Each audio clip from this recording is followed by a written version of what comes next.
The figure 8 knot is one that's the most widely used by the fire service, but it's also one of the easiest to tie. And those two facts are probably not a coincidence, but I'm going to go ahead and show you how to do it quickly anyway.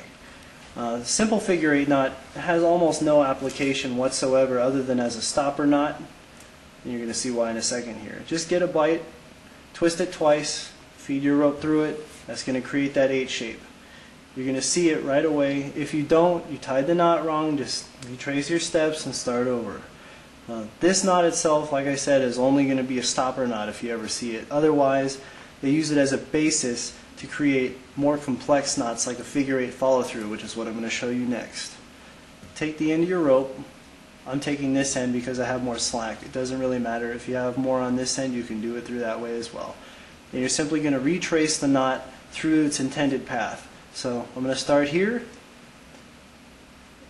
and I'm just going to feed it around the same path as best I can. Kind of getting the picture here. Feed it right back through. So now I've created almost 2 figure 8s in one, so to speak, if you want to look at it that way. I created a 2-way street instead of a 1-way street. And this is used for all sorts of stuff. But for now, I'm going to go ahead and take it apart, and I'm going to show you another way to tie that same knot, but it's starting from the middle of a rope like a figure 8 on a bight. I start with a bight of rope like this, and this is going to look very familiar because it's the same way I tied the last knot. I'm going to create sort of a 2-dimensional bight here by bringing this one around. This is going to be where the end of my knot is. I'm going to fold it over itself twice, like this. Sometimes this rope can be kind of hard to deal with because it's thick. But then I'm just going to bring it back under itself. And when you give it a pull, whoop-de-doo, you got the same knot.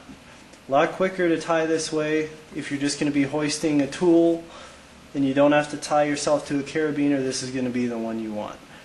It's very safe, it's very strong. But if you're only going to use a single figure 8, I'd recommend only using it as a stopper knot for something larger.